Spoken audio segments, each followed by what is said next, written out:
Na presença dos anjos sempre eu te louvarei,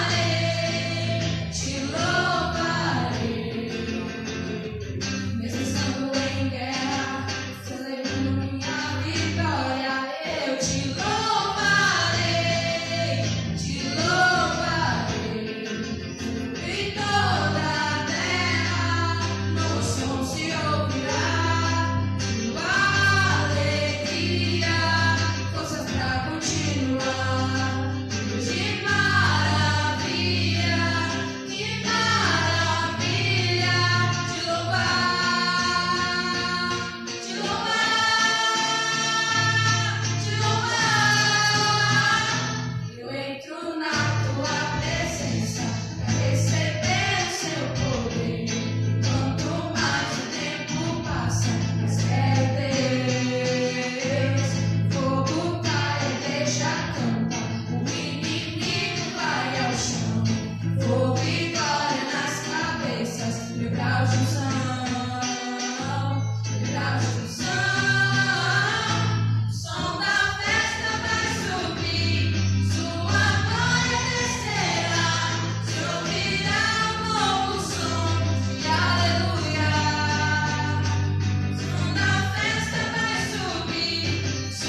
irmãos estão em pé, vamos fazer uma oração.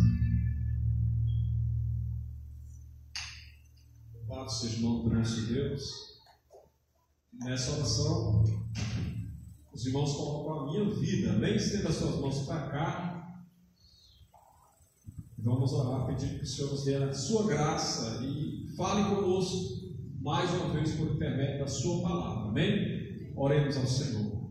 Senhor, nosso Deus e nosso Pai, aqui estamos, Senhor, na tua presença, Pai, para ministrar a tua palavra ao teu povo. Ó Deus, dai-nos entendimento, ó Deus, da tua palavra, ilumina, direciona, Espírito de Deus, de maneira que a tua igreja seja edificada nessa noite. Pai, muito obrigado pelos louvores que o Senhor nos permitiu estar aqui, te engrandecendo e te louvando. Pai, agora fala conosco pela tua palavra, nos ensina, Deus, em nome de Jesus, usa a minha vida para a glória do teu nome, é o que eu te peço, no nome de Jesus. Amém.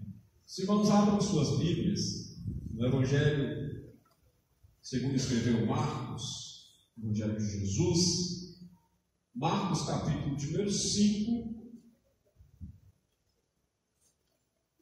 Nós vamos estar lendo aquelas referências que já estão ali no slide. Marcos capítulo 5, versículo de número 21 ao 24, e depois estaremos lendo o versículo 35 e 36 deste mesmo capítulo, amém? Marcos capítulo de número 5, versículo de número 21.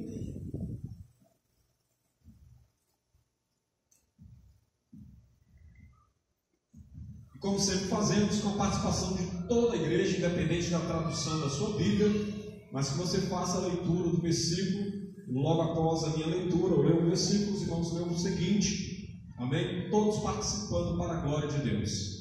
Marcos capítulo 5, versículo de número 21, nos diz assim: E passando Jesus outra vez num barco para o outro lado, ajuntou-se a ele uma grande multidão, e ele estava junto do mar.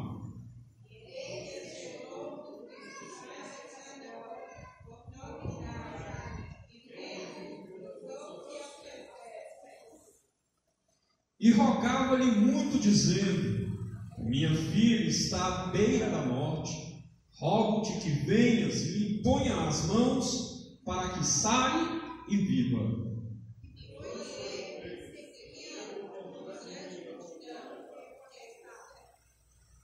Versículo de número 35.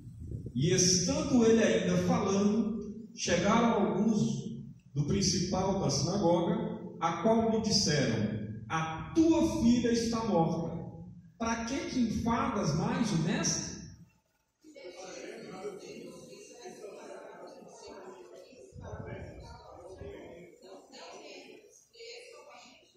Amém. Os irmãos podem se assentar, glorificando e exaltando o nome do nosso Deus. Amém, irmãos? Estamos em mais um estudo dessa série de estudos nesse mês de setembro, voltado de uma forma exclusiva, para os pais. Eu digo até que quando a gente fala que é exclusiva, mas até erramos em dizer isso, porque a palavra de Deus, ela vai ao encontro de todos nós, mas é tratado alguns aspectos em relação justamente à questão dos pais, a maneira, alguns ensinamentos bíblicos para que nós venhamos conduzir a nossa família de acordo com os princípios da palavra de Deus, amém? E hoje nós temos a oportunidade de estar meditando na história deste homem chamado Jairo, amém? Pode passar o primeiro slide. A história da vida de Jairo, ela é registrada tanto no capítulo que lemos em Marcos capítulo de número 5, como também é relatado lá em Lucas, no capítulo de número 8, a partir do versículo 41, também narra essa história de Jairo, e em Mateus capítulo 9, o versículo 18 e 19 também conta essa história, a partir desses versículos ele conta a história de Jairo, esse personagem bíblico, que ele tem uma lição muito importante, a ser passar a todos nós nessa noite. Pode passar o próximo slide. Então, o que a Bíblia nos fala a respeito de Jairo? Quem era Jairo? Jairo, ele era o líder de uma sinagoga. Amém? O texto sagrado chama ele de chefe. Muitas das vezes, em algumas traduções, pode estar principal da sinagoga ou chefe da sinagoga. Qual era a função? Qual era a competência de um chefe da sinagoga? Quem era chefe da sinagoga, ele tinha pouca competência, predizir uma assembleia, uma reunião. Era ele que, trazendo para os nossos dias, vamos dizer assim, de uma forma mais clara, era aquele que conduzia a reunião, era o dirigente, do culto, com uma autoridade muito grande, porque ele não estava ali apenas para dirigir de forma litúrgica, mas ele também estava ali para abençoar casamentos, estava ali também para decretar, ou, vamos dizer assim, executar ali o divórcio. Também estava sobre ele essa função, ainda de resolver questões legais. Era uma espécie de juiz, o chefe da sinagoga, ele tinha essas competências, e isso o tornava uma pessoa numa posição bem elevada. Existem alguns estudiosos que ainda atribuem como que um requisito para ser chefe de sinagoga que fosse uma pessoa também bem financeiramente, porque alguns dizem que até mesmo a manutenção do edifício onde estava estabelecida a sinagoga, ela era por conta dele também. Ele era responsável pela manutenção, então ele precisaria de dinheiro. Então leva-se a crer que eles, além de ter os requisitos, toda a preparação, conhecimento da lei, eles ainda tinham que ter essa condição para manter o próprio edifício da sinagoga. E o que é uma sinagoga?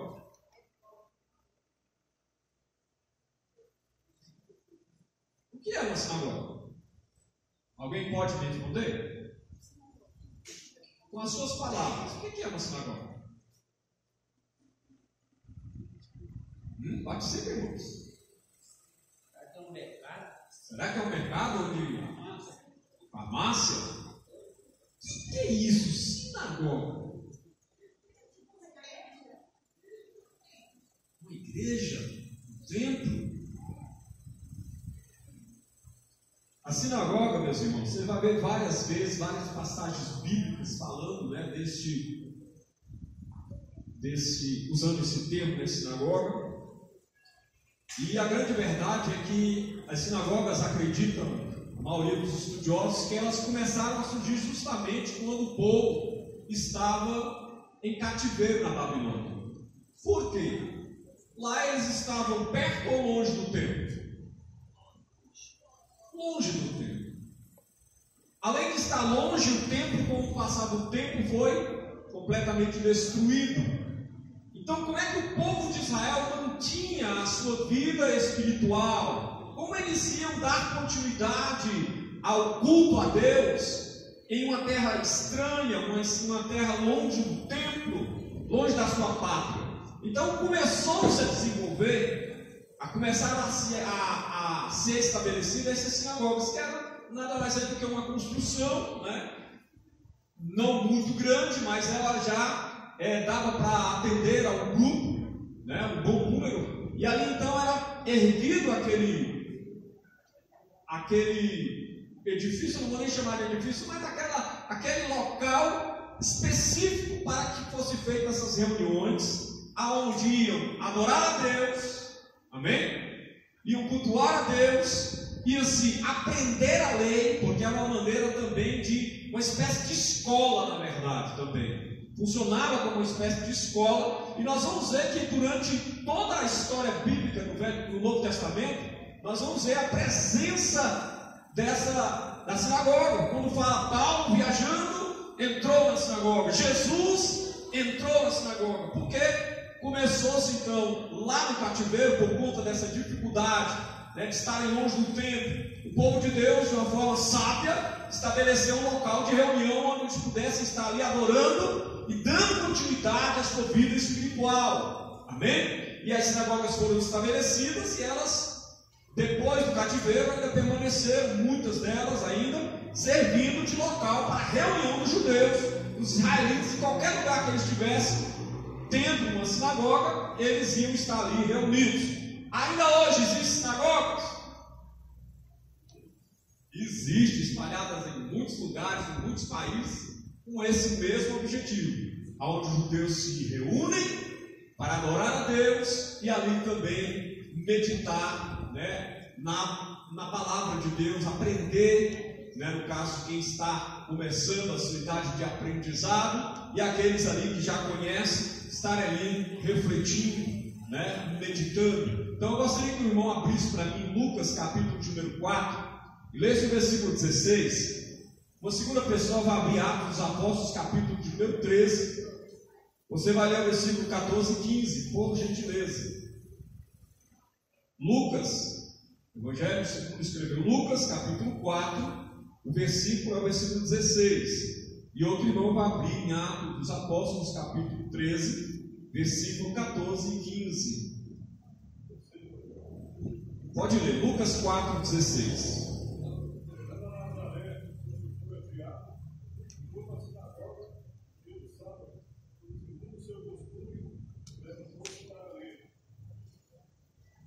Amém? Então nós vemos o próprio Jesus entrando aonde? Na sinagoga, para quê?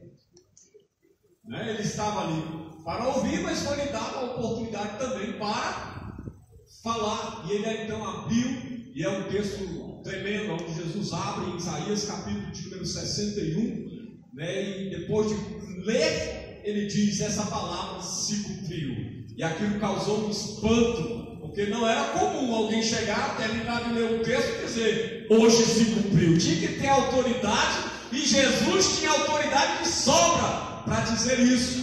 Mas os homens se enfureceram que nesse episódio eles queriam lançar Jesus, irmão, de um penhasco, de tanta raiva, depois dele se posicionar dessa maneira, né, se apresentar dessa maneira. Só que a Bíblia diz que quando eles iam conduzindo Jesus para o penhasco, Jesus passou no meio deles, porque ainda não era chegada a hora de Jesus. Amém? Isso é que é autoridade. Isso é que é estar debaixo da direção de Deus. E mais que isso é o cumprimento da palavra de Deus na sua própria vida. Jesus era o cumprimento da palavra de Deus aos olhos daqueles judeus. Da mesma maneira, irmão, você talvez não saiba, mas eu vou te informar nessa noite. Você também faz parte do cumprimento da palavra de Deus. Amém? Você e eu somos aqueles que vão ser alcançados. Não somos judeus, mas vamos ser alcançados, porque a promessa de Deus se estendeu também para nós, que não somos israelitas, mas somos essa classe conhecida na Bíblia como gentios, e hoje nós somos a Israel espiritual de Deus. Fomos enxertados por causa do grande sacrifício de Cristo, e hoje nós fazemos parte, temos as promessas de Deus também sobre a nossa vida. Pode passar o próximo slide. E Jairo, tendo essa posição, a posição elevada, chefe ou líder da sinagoga, ou um dos principais da sinagoga, ele tendo essa posição religiosa, essa posição tão importante, de tão grande respeito, mas ele estava com uma situação complicada na sua casa. E aqui eu quero já abrir um parêntese para que a gente entenda que o mal ou a adversidade, ela vem sobre a vida de todos, sem nenhuma exceção. Ela vem sobre o pobre, vem sobre o rico. A adversidade, ela vem sobre aquele que está feliz, aquele que está triste. Ela vai vir de alguma maneira e vai chegar dentro do lar das pessoas. Isso é natural, as adversidades acontecerem. E a Bíblia não nos traz muita informação sobre Jairo, no que diz respeito ao seu caráter, como ele vivia. Nós entendemos que vamos dizer assim, o convívio entre Jesus e os religiosos da época era o quê? Era bom ou era ruim? O relacionamento entre Jesus e os religiosos? Ruim, porque os religiosos tinham Jesus como alguém que era inimigo da lei, né? E era alguém que estava arrastando as multidões, era alguém que estava fazendo milagre. Aquilo deixava qualquer religioso que outrora era respeitado, que era ouvido, ficava chateado, ficava enciumado, né? Hoje, nos dias que nós vivemos, também acontece isso, irmão. Quando alguém começa a se destacar, é natural que surja algum tipo de ciúme, sabe? Aquela coisa, não gostei. Não gostei daí não é, não, está demais, está sendo usada demais por Deus. Cria-se ciúmes. Não é para acontecer, mas acontece, né? Nós é que temos que ter uma certa vigilância, porque ao invés de nós nos deixarmos ser levados, né, por esse sentimento, muitas das vezes, a gente deixa isso acontecer, o erro está em nós. Nós devemos corrigir isso, ok? Se alguém se destaca na obra de Deus, nós devemos se alegrar, glorificar a Deus, porque essa pessoa está no nosso meio sendo usada, deixando Deus usar ela, né? Isso é bênção, é uma honra ter essa pessoa no nosso meio. É isso que nós devemos sempre fazer. Todas as vezes que alguém se destacar, a obra de Deus ser usado de uma forma tremenda, esse destaque que eu estou falando, irmão, no sentido de que a pessoa está sendo um verdadeiro vaso nas mãos de Deus, vaso de honra, você deve se alegrar, ao invés de ter sentimento de inveja, ao invés de criar ciúmes, ao invés de tentar derrubar. É interessante, os irmãos, não sei se os irmãos se lembram, mas eu vou citar aqui, Daniel, ele se destacou de uma forma muito grande na corte de Babilônia. O que os inimigos de Daniel faziam? Eles não conseguiam achar erro algum em Daniel. Não conseguiam. Detalhe, eles procuravam esses erros e não achavam. Daniel, pela postura de justo, se mantendo na presença de Deus. Aí eles perceberam que Daniel tinha um costume muito feio para eles. O costume de sempre estar orando ao Senhor. 3 vezes ao dia Daniel estava orando. Eles olharam aqui e falaram: pai, ele tem esse costume aí. Então o que a gente faz? Vamos criar uma lei. Vamos falar com o rei e falar: olha, é o seguinte, bate aí um edito, rei, que ninguém pode orar a outro Deus, ninguém pode se curvar a outro Deus, que todas as pessoas venham se curvar diante de ti, rei. Olha só, aí o rei todo, né, soberbo, boa ideia, isso aí, eu quero isso para mim. E determinou então que se alguém fosse pego justamente orando, clamando ao outro Deus, deveria ser lançado aonde? Na cova dos leões. Né? Felizmente ou felizmente, Daniel ele continuou. Porque o crente ele tem que ser assim, irmão, ele tem que continuar na postura que Deus o chamou. Independente de quem esteja achando bom ou ruim, nós temos que continuar na presença de Deus. As pessoas muitas das vezes vão procurar falhas na tua vida e que ela não encontre para a glória de Deus, que você tenha uma boa reputação, que você seja uma pessoa esforçada no que diz respeito ao serviço ao Senhor. Então o que Daniel fez? Se manteve, foi para a cova, mas o Senhor o livrou, porque Daniel era servo de Deus e Deus tinha um propósito muito lindo, maravilhoso, como nós já sabemos, né? A história de Daniel nos mostra isso. Então, meus irmãos, há essa situação, né, de um homem que estava completamente, vamos dizer assim, bem honrado, bem visto pela sociedade, e eles, de repente, os religiosos começaram a ter esse impasse com Jesus, e Jesus não era bem visto, nem bem quisto por eles, e Jesus então agora está ali, passando, e de repente este homem, que pertencia a esse grupo que não era muito a favor de Jesus, muito pelo contrário, eles tentavam várias vezes pegar Jesus em algum erro, dentro da própria lei, também assim como tentaram com Daniel, e não conseguiam. E o fato deste homem ser o chefe da sinagoga nos mostra que ele deixou de lado a religiosidade, porque ele tinha uma causa para resolver dentro da casa dele.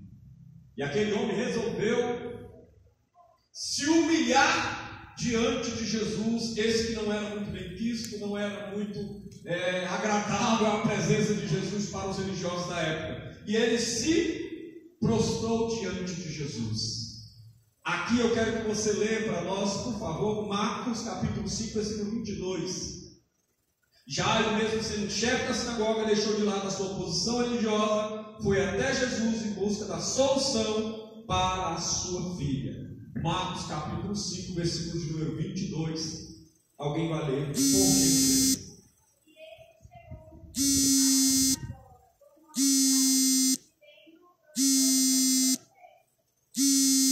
Amém? Ele se prostrou aos pés de Cristo, porque ele estava com uma dificuldade, um problema na família, e ele deixou de lado a solução dele, ele foi atrás da solução que estava em Jesus. Em Lucas capítulo de número 8, eu gostaria que alguém lesse para nós, porque ele nos dá uma informação que os outros evangelhos não nos passam a respeito dessa filha de Jairo. Lucas capítulo 8, versículo de número 42, nos traz uma informação interessante acerca dessa filha de Jairo, desse chefe da sinagoga, desse homem religioso. Como eu disse, não há muitas informações dele, não tem como a gente chegar aqui e dizer que ele era um cara ruim, ou dizer que ele era uma pessoa boa, não tem como a gente entrar nesse mérito, a gente só pega o texto em que está se falando dele e a gente tenta extrair dali, então, justamente algumas características, algumas lições que nos servem para esta noite, amém? O que nós vemos aí é que ele fez algo muito certo. Ele foi até Jesus para buscar a solução. Encontraram? Pode ler, Lucas 8, 42. Qualquer irmão possa ler, por gentileza.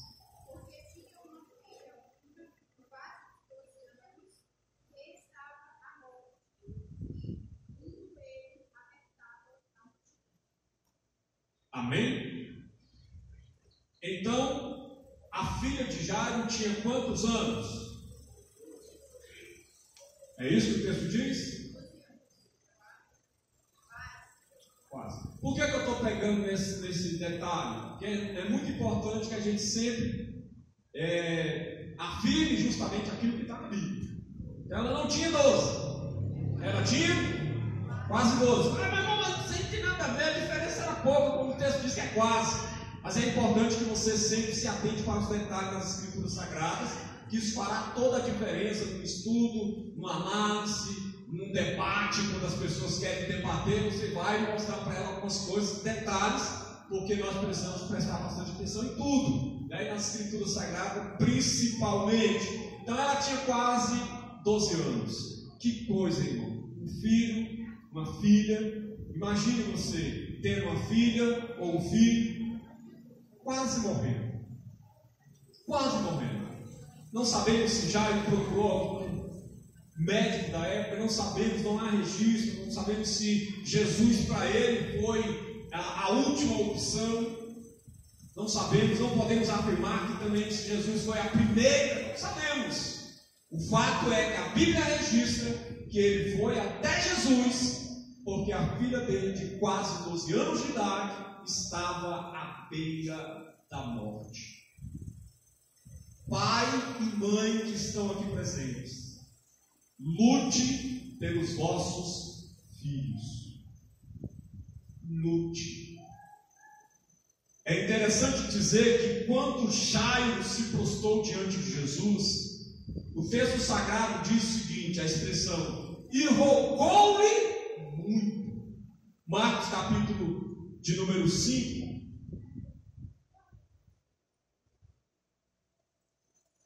acho que o versículo de número 23, alguém lê para nós. Marcos 5, 23.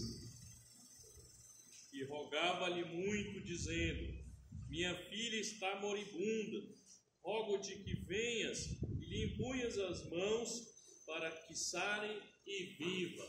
Amém? Então ele rogava muito, ele insistiu naquele pedido a Jesus. Da mesma maneira, vós pais que estão aqui presentes, vocês devem apresentar os vossos filhos na oração.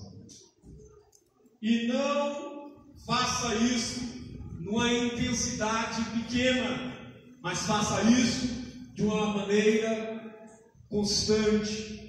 A oração pelos nossos filhos, ela não pode ser deixada de lado. Nós não podemos nos entregar à situação e dizer: essa é a vontade de Deus, ele não quer nada com Jesus, ele não quer nada com Deus. Não, o nosso papel como pai e mãe é persistirmos em oração, por mais difícil que seja a situação que os nossos filhos possam se encontrar. Você que tem um filho que um dia esteve na igreja, hoje já não está mais, não desista desse teu filho. Continue orando. A palavra de Deus nos ensina que é a oração, é na oração que Deus faz o milagre. É através da oração que Deus cura o enfermo. É através da oração que Deus ele vem e ajuda as pessoas, faz o milagre. É por meio da oração. Então esse é o mecanismo que Deus estabeleceu para nós, a maneira pela qual nós vamos obter a vitória, nós vamos pelejar pela nossa família. Então, pais devam estar sempre apresentando os vossos filhos a Jesus. Jairo apresentou a filha dele a Jesus. A situação que ele estava vivendo, ele rogou muito, joelho prostrado, orando, querendo que o Jesus pudesse ir na casa dele e resultar, fazer um milagre, trazer esse resultado da sua filha receber a cura e ficar viva. Amém? Então a oração, irmãos, é a primeiro conselho, vamos dizer assim, que eu passo para os pais nessa noite em relação aos vossos filhos. Que você esteja sempre orando, intercedendo por eles. Tiago, capítulo de número 5, tem uma informação importante acerca da oração. Há um ensino muito maravilhoso da parte de Tiago. Eu gostaria que os irmãos abrissem Tiago, capítulo de número 5. E alguém com voz de locutor de rádio possa ler para nós do versículo 13 até o versículo de número 16. São 3 versículos, mas que fosse feita essa leitura bem nítido, para que todos possam ouvir, bem claro, amém? Para que nós possamos absorver o ensinamento que Tiago ele passa para a igreja. Tiago, capítulo de número 5, o versículo é o 13 ao 16.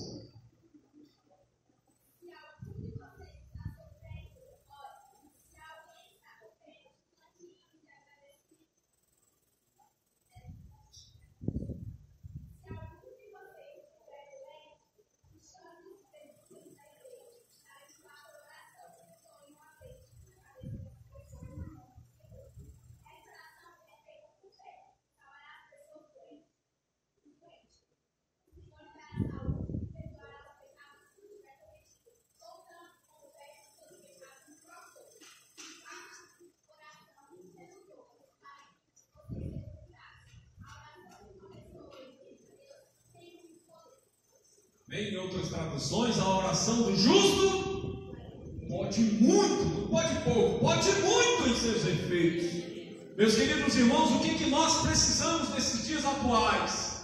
Nós precisamos de pais e mães que permaneçam na postura de oração. Há temas aí, pessoas, frases que é dita, né? Mães de joelhos, filhos de pé. E nós precisamos crer que é justamente através da nossa oração, os nossos filhos podem ser resgatados, podem ser curados daqueles que estão enfermos. É o que o texto sagrado está nos ensinando em Tiago. Tiago ele está passando essa informação importantíssima. O valor da oração, o efeito que a oração pode trazer, tão maravilhoso, tão benéfico, e muitas vezes nós deixamos de lado essa parte tão importante que é justamente a oração. Por exemplo, eu tenho certeza que alguns irmãos aqui, não vou dizer que tenho certeza, vou mudar a frase. Eu acredito que algumas pessoas, eu acredito que eu posso estar errado, existem pessoas que não saibam ainda quais são os trabalhos de oração que nós temos aqui na igreja. Será que tem alguém que não sabe? Será, irmão? Se alguém te perguntar lá fora e falar assim: irmão, eu quero ir na sua igreja, mas eu quero saber quais são os trabalhos de oração que é feito lá. Alguém aqui conseguiria responder todos os trabalhos de oração? Vamos lá. Todos os dias, de 8 às 9. De 8 às 10, na sexta? Na terça.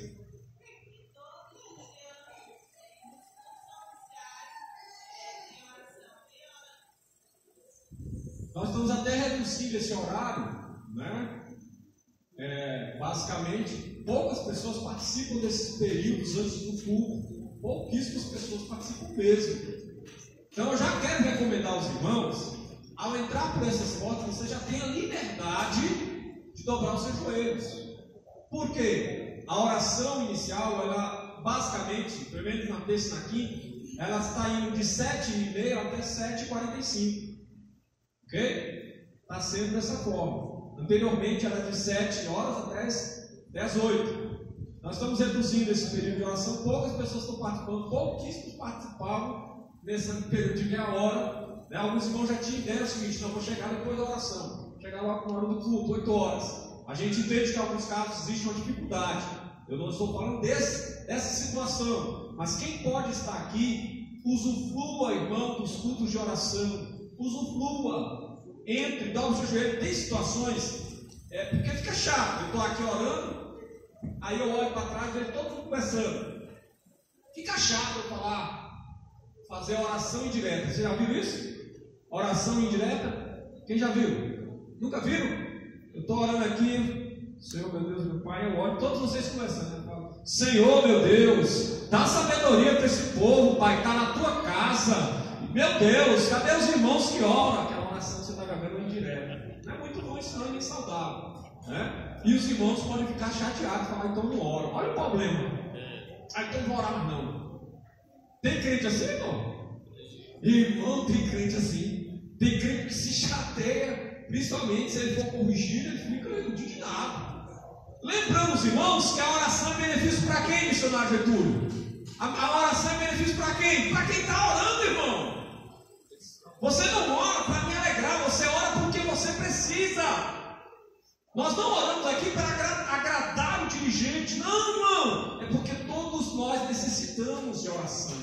Então é muito importante você aproveitar esses períodos de oração que a igreja tem. Qual é o outro trabalho de oração que a igreja tem? Tem um trabalho aí além desse. Torre de oração, né? Talvez a gente possa fazer um censo. Alguns irmãos nunca vieram na torre. Tem alguns irmãos que nunca vieram. Isso não é bom, irmão. São trabalhos que são abertos para a igreja, para que a gente possa cultivar a oração, apresentar a Deus as nossas causas. E muitas das vezes você pode dizer, eu vi, o irmão falou assim. Eu não vou falar um detalhe assim, mas ele falou assim: irmão, Deus ouve em qualquer lugar? Eu ouvo, varão. Com certeza.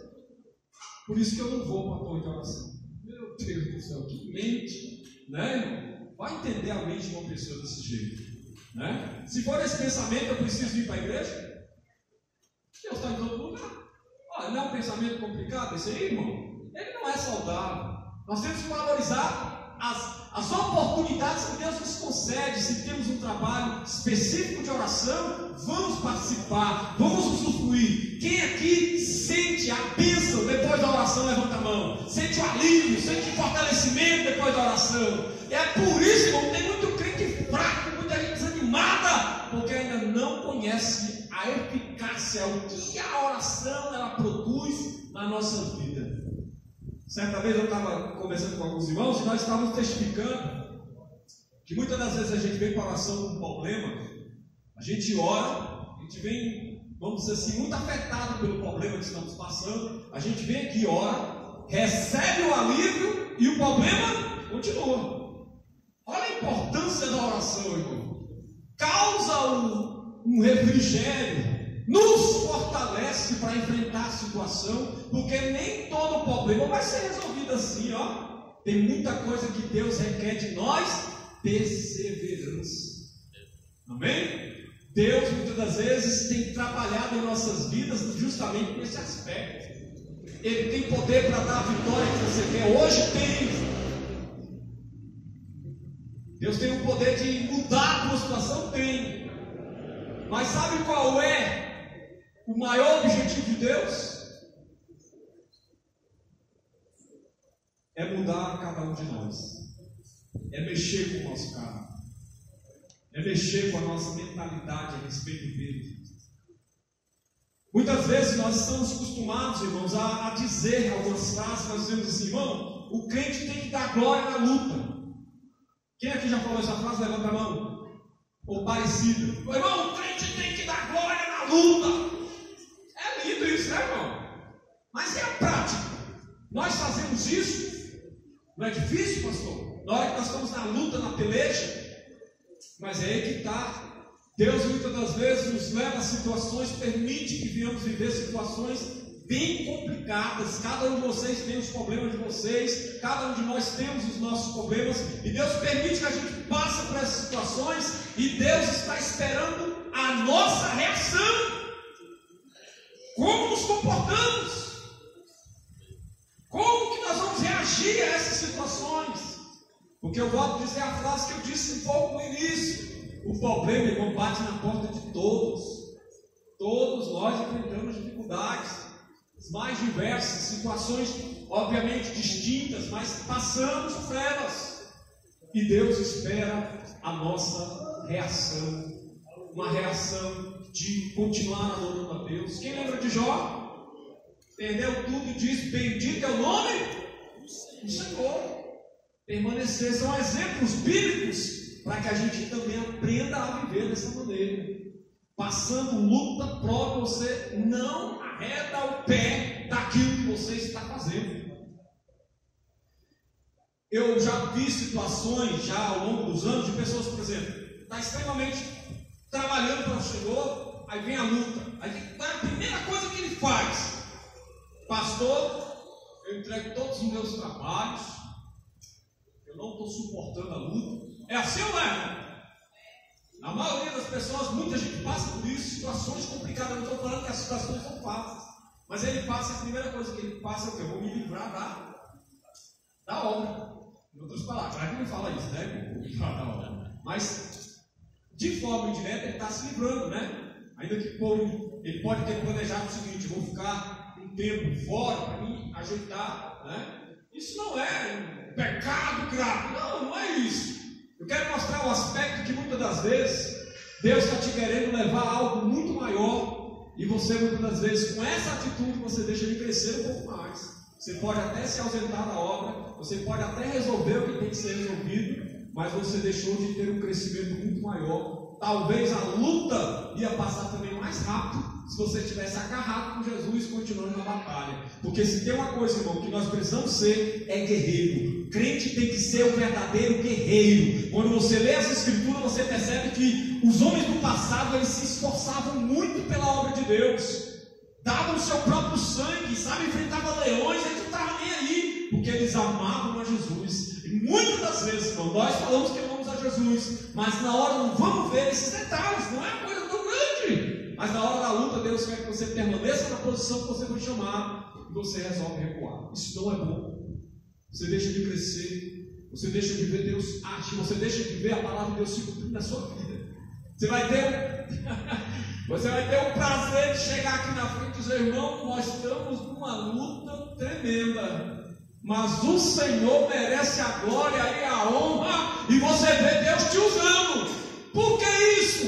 Porque você não entregou os pontos, você lutou pela sua situação, você lutou para que a situação fosse alterada. E eu penso comigo que nós temos vivido muitas lutas, e o desejo de Deus é que a gente permaneça fazendo a obra que nós fomos chamados para fazer. Isso vai trazer um crescimento espiritual para nós. No meio da luta, permanecer trabalhando para o Senhor, e Deus certamente nos dará a vitória, como Ele sempre tem dado. Deus tem poupado muitos irmãos, Deus tem, sabe, permitido que a gente viva algumas situações por conta dessa postura, dessa maneira de enxergar a obra de Deus. Olhar para a obra de Deus com um amor imenso. Não é você olhar para a igreja apenas ou a obra de Deus como uma obrigação. Você deve olhar para a obra de Deus com amor mesmo. Falar: meu Deus, eu amo isso aqui, e por amor a isto me esforçarei e vencerei a batalha. estou todo machucado, mas o Senhor merece a honra e a glória. Quem aqui já pregou todo esbagaçado, todo dolorido, doente? Oh, meu Deus! Irmãos, você às vezes deixa a mulher em casa doente. Quem passou por isso aqui, já, irmão? Deixa o filho doente, vai para a obra. É uma luta. Só Jesus é que sabe, irmão, que cada um de nós enfrentamos. Mas o Senhor nunca nos desamparou no meio dessas situações. Ele sempre trouxe a vitória. Eu vi vários testemunhos dos irmãos testemunhando. Luiz Carlos pregando, ele testemunhando, né? Foi para a obra. A mulher passando mal, orou a Deus e quando voltou em casa, o milagre já tinha acontecido. Amém? Por conta dessa postura. Eu não estou falando para você deixar de cuidar da sua família, não. Pelo amor de Deus! Leva no hospital, irmão. Está passando mal, leva no hospital. Mas há situações que Deus vai testando a gente. Vai vendo, rapaz, deixa eu ver se esse cabelo é bom mesmo. Deixa eu passar uma experiência para ele sentir o drama. Então a gente passa por essas situações. E nós devemos fazer como Jairo fez. Estou passando por uma situação, eu vou aos pés de Jesus. Vou apresentar a Ele a minha causa. Minha filha está doente. Ele rogava, implorava a Jesus que Jesus pudesse curá-la. Essa é a postura que nós precisamos ter em relação aos nossos filhos. Então, pais, não deixem de orar pelos vossos filhos. Aí você fala, mas Pastor Edilson, meu filho está na bênção. Ele está aqui na igreja hoje. Está tudo em paz. O meu filho não está doente. Para que eu vou orar por ele? Já está até cantando, ele está pregando. Meu filho está pregando na igreja. Pais, nunca deixe de orar pelos vossos filhos. Às vezes, irmãos, nós temos uma falha muito grande. Esse é o segundo ponto que eu quero ressaltar aqui. É que nós devemos acompanhar os nossos filhos. Agora vai precisar baixar um pouquinho. Nós precisamos fazer isso. Existem pais que eles não são vigilantes, por exemplo, uma questão simples, eu vou citar aqui. Por exemplo, no cartão de vacinação dos filhos. Será que todo pai atenta para esse detalhe? Será que se a gente passar um censo geral, será que nós vamos encontrar alguns cartões de saúde faltando algumas vacinas que estão disponíveis, que é o que mais fica feio, né? Estão disponíveis. Mas os pais não atendem, eles deixam passar. Sabe? Não é uma preocupação. Isso é uma responsabilidade nossa de pai. Eu estou mostrando esse aspecto simples, mas no cotidiano mais importante. O cartão. O boletim escolar. Tem pai, irmão, que nem se preocupa em ir à reunião dos filhos. Isso é sério, irmão. Ele não se preocupa em acompanhar o seu filho. Isso é muito perigoso. Nós temos que sermos cautelosos nesse aspecto. Então esse aspecto aí eu estou mostrando um lado do cotidiano. Isso vai ajudar a gente a proteger o nosso filho, observar o desenvolvimento dele na escola. Mas escute o que eu tenho a dizer a vocês. Nós precisamos também acompanhar o desenvolvimento espiritual dos nossos filhos. Um dia, vou tirar até o microfone. Um dia, eu entrei no Face da minha filha, Facebook da minha filha. E eu olhava lá, deixar ela ouvir não. E eu olhando, não. Ela não. Não? Acho que não. E fui passando as postagens. E meu Deus do céu, eu quero ver um versículo bíblico. E o negócio desse, não, uma pregação, um negócio aí. Ela canta tanto o dia todinho. Ela está achando que eu estou expondo ela. Mas não estou expondo por maldade, não. Estou trazendo algo que é arrepio. Hã? Conversei com ela, falei, minha filha. Às vezes, por exemplo, a gente assiste um filme, seja lá qual for o filme, não significa que a gente agora vai só postar. Já pensou o pastor Tiago postando só quando bate? Vai ficar legal, irmão? Bate. Pelo amor de Deus, irmão. Tem coisa, estou dando só um exemplo, que não é muito, não é bom. Não é bom. Para o meu preto, ele gosta do pai. Mas veja o detalhe, a gente às vezes exagera. Postamos, irmão, tem crente que posta. Olha o detalhe. Tem crente que às vezes nem xinga, mas ele posta xingamento. Não pode não. Mesmo que você não pode falar, não pode postar.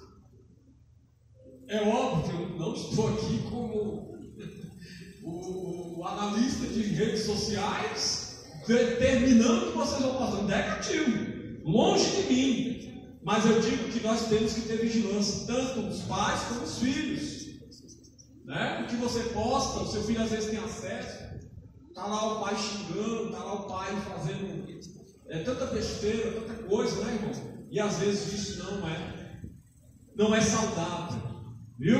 Então cuidado, eu conversei com ela, com minha filha, evita algumas coisas aí, não é legal. Até você assiste um filme, não significa que você vai ficar agora tudo falando sobre o filme. Essa questão política, irmão, está tendo uma treta entre os irmãos. Eu nem ia falar disso, mas é bom tocar, irmão, nesse assunto. Irmão, cuidado com isso. Cuidado, eu estou vendo aí, o negócio está caminhando de uma forma. Daqui a pouco tem irmão saindo da igreja por conta de convicções políticas, não partidárias. Irmão, não faça isso. Respeite a opinião do próximo e tenha paciência com aqueles que zombam, né, do seu candidato. E você não deve ficar zombando o candidato do outro. Tem que ter equilíbrio aí nesse negócio. Está caminhando de uma forma ruim. Tem gente perdendo amizade, tem gente não se falando mais por questões políticas. Eu vi uma pessoa falando que depois, eles todinho, nós estamos brigando, estamos todos juntos lá em cima depois. E não é que problema, né? Dificuldade de relacionamento, né? Pais e filhos, esposa vota em um, a mulher vota no outro, e eles brigam por causa disso dentro de casa. Está errado, irmão. Conversar, argumentar é uma coisa, agora quando está gerando a distensão, está havendo uma separação ali por conta dessas questões, isso aí já não é saudável. Então tenha cuidado com o que você posta. Eu já vi gente querendo dar aula, né, sobre vários assuntos, ele pega umas informações, nem é verdadeira, ele dá um discurso enorme, quando vai ver é fake news. Então tem que ter cuidado, irmão. Eu sempre digo, internet é um campo muito vasto, mas nem tudo é bem verdade. Há muita coisa ruim. Diácono Gilson, no dia que ele estava ministrando, ele deu um exemplo clássico, né? Que houve manipulação, a possibilidade de haver uma manipulação numa imagem, num áudio. É muito fácil, irmão. É muito fácil. Isso aí é coisa fichinha. Manipulação de imagem, manipulação de áudio. As pessoas estão fazendo aí, quando quer prejudicar alguém, faz, e vice-versa, a confusão louca.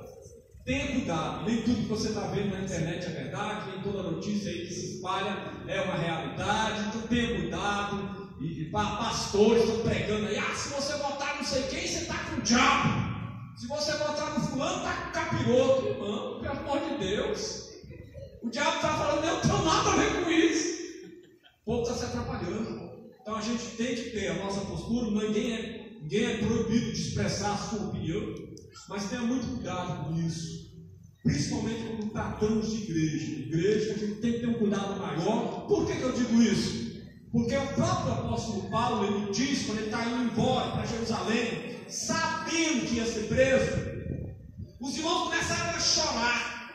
Os irmãos começaram a chorar. Paulo, não vai não, Paulo, tu vai ser preso. Ele falou, irmãos, eu não tenho a minha vida como preciosa. Eu vou para Jerusalém, mesmo sabendo que o Espírito Santo me revela que eu vou ser preso, mas eu vou. E aí Paulo dá uma palavra e ele diz assim, agora, olhai por vocês mesmos. Olhai por vocês mesmos, olha para vocês. E olhe para o rebanho que Deus nos constituiu bispos, pastores, líderes. Olhai para esse rebanho que foi conquistado pelo sangue de Cristo. Então a igreja, irmão, não é qualquer coisa não. Foi resgatada pelo sangue de Jesus. Então a nossa cautela com os nossos irmãos deve ser muito grande. Jesus disse que quando nós escandalizamos um dos pequeninos dele, é melhor fazer o quê? Quem é que sabe? Ao invés de você escandalizar um dos pequeninos de Jesus, é melhor você fazer o quê? Suicídio, Jesus falou. Misericórdia, claro que foi estranho, né? Você falou, amarra uma pedra de moinho, pesa 1 tonelada, lança no mar.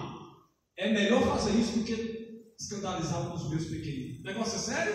O que vocês acham? Seríssimo. E às vezes a gente brinca, a gente zomba, a gente distrata das pessoas, isso não é saudável. Então, senhores pais, acompanhem os nossos filhos. Uma coisa interessante, todo indivíduo ele cresce e ele vai desenvolvendo de uma forma praticamente natural, ele vai desenvolvendo a sua privacidade. Nós, pais, precisamos entender isso. Nossos filhos vão desenvolvendo a privacidade deles. Isso é natural do ser humano.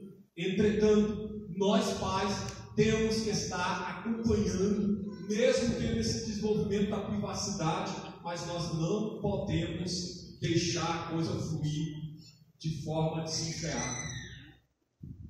Seu filho entra para dentro do quarto, começa a jogar videogame, aí ele fecha a porta. Normal, né? Aí daqui a pouco ele está com os coleguinhas, fecha a porta também. E você nem se preocupa com o que está acontecendo lá dentro.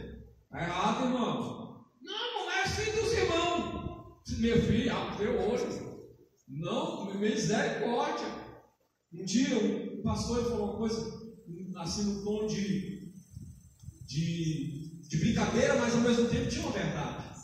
Falou, olha, recomendação, pastores, quando forem para o gabinete, vá acompanhado de sua esposa. Quando for mulher, sempre vá com sua esposa. Aí ele falou assim, quando for homem, aí não precisa não. Aí ele parou e falou assim, não, quando for homem, leve também alguém para estar do teu lado lá, porque, irmão, a coisa está feia. Ele falou no tom de brincadeira, mas serviu de ensino, irmão. Hoje a coisa não está fácil. Então nós precisamos de quê? Acompanhar os nossos filhos. Acompanhe, marque presença. Aquela velha frase, irmão, quando estiver debaixo do meu teto, quem manda aqui só? Está comendo a minha comida, quem manda aqui só? Irmão, essas frases precisam ser ditas, viu? Constantemente. Mas pai, os filhos não entendem. Mas pai, eu queria ir para a festa, eu queria ir para isso, e a gente não deixa às vezes, porque a gente está vendo alguns perigos. Né? Eles não entendem. Mas deixa eu falar para vocês, jovens, adolescentes, nós também passamos por isso. Quantas vezes eu chorei porque eu queria ir para um lugar e meu pai e minha mãe não deixou. Chorei. Meu pai é ruim, minha mãe é ruim, chorando. Vocês às vezes acham que a gente não sabe, vocês ficam chateados e não sabem. Mas há uma necessidade de se entender isso. Há um zelo pela sua vida, há um amor pela sua vida. A gente não quer perder vocês para o mundo e a gente fica nesse cuidado todo. Talvez você ache que é exagerado, mas é isso mesmo, irmão. A criação de filho é um desafio nos dias dos quais nós estamos vivendo. Então acompanhe seu filho, acompanhe sua filha. É interessante dizer, irmão, que descuidar pode acontecer com qualquer um de nós. Abre em Lucas capítulo de número 2, lê o versículo 41 ao 45, eu descobri um negócio tremendo nesse texto, que eu digo para os irmãos, nunca tinha percebido. Lucas capítulo 2, versículo 41 ao 45, alguém vai ler para nós, por gentileza.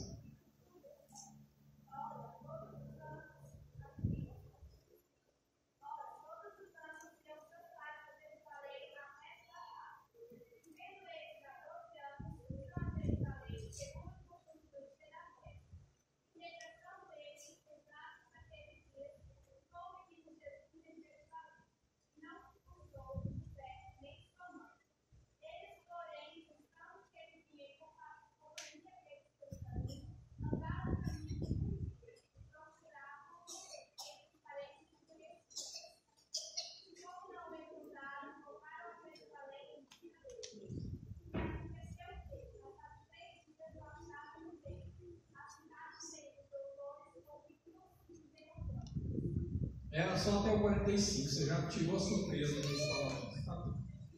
Era 45. Jesus foi esquecido, né? Os familiares, Maria e José, falharam, irmão. Descuidar acontece com qualquer um de nós. Descuidou. Pensaram que Jesus estava vindo com os outros parentes. Olha, deixa eu falar uma coisa séria aqui. O teu filho é responsabilidade tua, viu? Nosso filho é responsabilidade nossa. Não fica nessa de que, mas estava com fulano. A responsabilidade é sua. Às vezes eu não entendo, eu já vi isso, principalmente no Nordeste, também na minha parentela eu vejo muito o pessoal comentando, às vezes eu vejo alguém falando assim. O pessoal tem uma mania, irmão, de dar os filhos. Já viu isso? Não, toma aí para tu criar. Eu olho isso, eu fico assustado, eu falo, meu Deus, não sente nada, não sente nada. Né, Cláudio? Um dia o meu cunhado chegou assim, eu vou pegar o meu filho e vou dar para minha mãe criar lá no Piauí. E eu olhei assim, não conseguia não. Dá sim, não. Me acompanhar, me estar perto, é teu filho. Mas a pessoa quer se livrar da responsabilidade, irmão. Vocês estão por fora. Como as vós sofrem, é ou não é verdade? Como as vós sofrem quando vem a tropa, né? Eu não estou falando que é desagradável a presença do neto, não. Às vezes é até uma forma de alegrar o lar da avó, do vô e tudo mais. Mas a gente tem que ter aquele senso de que o filho é nosso. É a gente que tem que cuidar. Não é os nossos pais. Tem muita vó aí que está angustiada, ela só não fala. Ela está indignada quando te vê. Está vindo com os meninos, está vindo para cá, tocar tropa, e a tropa não dá sossego. A tropa quer comer, a tropa quebra as coisas. É complicado, criança. Mas é interessante a gente dizer isso, irmão. Que a responsabilidade de criação dos nossos filhos é nossa. Não é a escola, não é nós que temos que cuidar dos nossos filhos. Pastor, vai falar aí, agora está mais complicado, porque os hospitais agora já estão deixando as pessoas sair com o certificado de nascimento na mão. Ele não deixa mais criança sair sem certificado de nascimento. Mas há alguns anos atrás era comum as pessoas pedir a criança à mãe. Ia buscar no hospital e era normal. Foi esse caso que é excelente. Olha só, né, irmão? A pessoa vai dar. Que coisa. Aí a que pediu, ou fez qualquer negócio, ela recebe a criancinha, recebe, acabou. Agora não pode mais. O cara disse que era tão comum no Nordeste que o Ministério Público resolve para a criança ler, para os hospitais, ao nascer, já sair com o certificado na mão, que não é pai e mãe, ou pelo menos da mãe. O que me faz pensar é o quê? É o afeto dos pais. Gente, não sente nada. Não sente nada pelo aquele que gerou. Misericórdia, irmão. Como é que pode pegar aquilo que gerou e... Tchau, meu filho. Nunca mais vê. Gente, é impressionante, né? Chega a ser cultural muitas vezes, né? Cultural, ao longo dos anos foi dessa forma. E até hoje, talvez tenha até alguém aqui que foi desse jeito, né? Você está aqui, está até achando o que eu estou falando, porque você foi dado. Irmão, glorifica a Deus, tu está na igreja, está firme ali, aleluia. Mas é uma situação complexa. Com o tempo as pessoas vão perdendo o afeto, isso não é bom. A gente tem que valorizar aquilo que é nosso, os nossos filhos, responsabilidade nossa. Pode passar o próximo slide, estamos acabando. O que aconteceu na trajetória do milagre da filha de Jairo? Jairo se prostrou diante de Jesus, apresentou a dificuldade dele, rogou muito a Jesus para que Jesus pudesse ir na casa dele, orar pela filha dele, trazer saúde e fazer com que ela pudesse viver, porque ela estava à beira da morte. Na trajetória, irmão, ele está andando, Jesus falou, vou lá contigo, vou lá para tua casa. Que bênção, né, irmão? Jesus está vindo comigo para minha casa. E ele todo feliz e tudo. No caminho, uma mulher que tinha um fluxo de sangue, os irmãos conhecem a história, estava sofrendo há 12 anos com essa situação. Aquela mulher tem uma atitude de fé, rompe a multidão, toca em Jesus e é curada. Jairo presencia tudo isso. Pensa, irmão. Você está indo com Jesus para sua casa para ele orar pela tua filha. No caminho, você vê a manifestação do poder de Deus. Jesus curando. Ele ficou maravilhado. Olha só, ele só tocou. Eu estou com a pessoa certa. Só que a Bíblia diz que enquanto Jesus falava, terminava de falar com a mulher, vai em paz, vieram os que estavam lá na casa dele trazendo uma outra notícia. Então escute o que eu quero dizer com isso. Na criação dos nossos filhos, no cuidado que nós temos com os nossos filhos, nessa trajetória nós vamos ter sinais positivos, nós vamos ver o agir de Deus na nossa família. Isso vai ser glorioso, vai ser maravilhoso, nós vamos ver milagres, vamos ver os nossos filhos se destacando aqui e acolá. É uma honra, é uma alegria. Mas também, irmão, nós podemos passar como Jairo passou. Logo após ver o milagre, veio uma notícia totalmente desanimadora. Os homens chegaram para Jairo e falaram: Jairo, para de perturbar o mestre, porque a tua filha morreu. Então, na trajetória, a gente tem que estar pronto para o lado bom das coisas e temos que estar preparado para o lado negativo também. E o que é importante nessa história de Jairo que a gente pode tirar para a nossa vida? O que é importante, irmão, não é só as notícias boas e também não é as notícias más. O que realmente importa é o que Jesus diz. Guarde isso. A última palavra vem de Deus. Pode passar o próximo slide. Abra sua a Bíblia em Marcos capítulo 5. Lê para nós o versículo de número 36. Marcos 5, 36. Jesus, ele tem a última palavra. E é isso que importa. A gente tem que estar firmado justamente nisso. Lê para nós, por gentileza.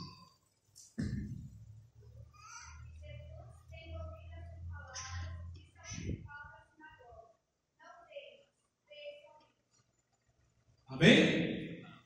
Talvez você está aqui e as notícias que você ouve, o que você vê do seu filho, são coisas que são desanimadoras. Está mexendo com droga, ele está fazendo isso, e você fica ali de mãos atadas, entristecido, vem para o culto, pede oração, coloca o nome dele na campanha, coloca o pedido teu ali no bilhetezinho, coloca dentro da urna para a gente orar. E é uma luta que só Jesus é que sabe a luta que cada um dos nossos irmãos aqui enfrenta. Mas nós precisamos confiar na palavra de Jesus, não nas circunstâncias. Se é boas ou ruins, não importa. Nós temos que confiar na palavra de Jesus. Essa sim tem poder. Jesus virou para aquele homem e disse: crê somente. Amém? E aí ele partiu. Pode passar, próximo slide. Jesus partiu, e no encontro, a morte já estava estabelecida naquele lar. Aquele pai já estava com o coração dolorido ao receber aquela notícia, mas estava ali aquela palavra batendo dentro do coração dele: crê somente, crê somente. E ele está indo para minha casa, e ali ele foi criando aquela, eu creio, no coração dele aquela fé. Agora vai, eu já vi ele fazendo milagre, a mulher acabou de ser curada, eu vou nessa fé, ele vai curar, ele vai ressuscitar a minha filha. Pode passar. E Jesus chegou naquela casa, meu irmão, e o milagre aconteceu. Marcos capítulo de número 5, alguém vai ler para mim o versículo 41 e 42.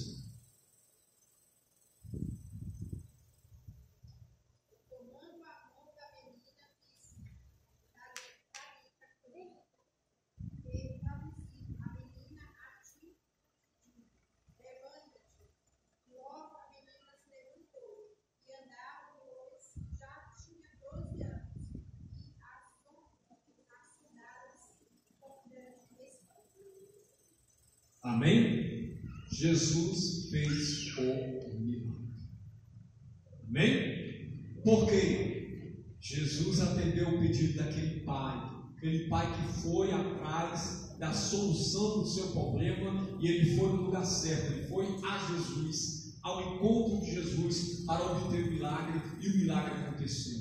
Quando eu estava falando sobre o desaparecimento de Jesus, e que até pulei aqui, quando eu estava falando do desaparecimento de Jesus, eu nunca tinha percebido.